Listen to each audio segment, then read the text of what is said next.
Hello' everyone, প্ৰথমতে সকলোলৈকে নমস্কাৰ জনাই আজিৰ ভিডিঅ'টো আৰম্ভ কৰিবলৈ বুলি লৈছোঁ। এয়া ছজিনা ভাজি বনাবৰ কাৰণে গোটেইখিনি বস্তু প্ৰথমতে যোগাৰ কৰি লৈছোঁ আৰু সৰিয়হখিনি অকণমান সময় তিয়াই থৈছোঁ পিচিবৰ কাৰণে।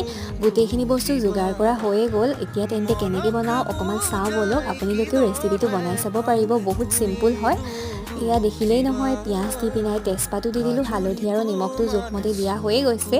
দিয়াৰ পাছতে দি দিছোঁ ধনিয়া পাউডাৰ, মিট মছলা, জিৰা পাউডাৰ, গোটেইখিনি দি পিনাই এতিয়া কাটি থোৱা ছজিনাখিনি আৰু আলুখিনিও দি পিনাই অকণমান সময় লৰাই চালোঁ। আৰু এনেধৰণৰ চিম্পুল ৰেচিপিৰ ভিডিঅ'সমূহ পাই থাকিবলৈ মোৰ চেনেলটো ছাবস্ক্ৰাইব কৰিবলৈ নাপাহৰিব দেই। আৰু এতিয়া দি দিছোঁ আদা, নহৰু, জলকীয়াৰ পেষ্টখিনি আৰু সৰিয়হখিনি অকণমান মই ইয়াক গোটাকৈ পিচি থৈছিলোঁ, এইখিনিও দি দিছোঁ।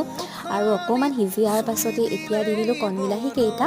আৰু এয়া আমাৰ চিম্পুল ৰেচিপি হ'বৰেই হ'ল আৰু খাবলৈ কিন্তু বহুত টেষ্টি হয় দেই। আপোনালোকে বনাই চাব এবাৰ। আজিলৈ ইমানেই।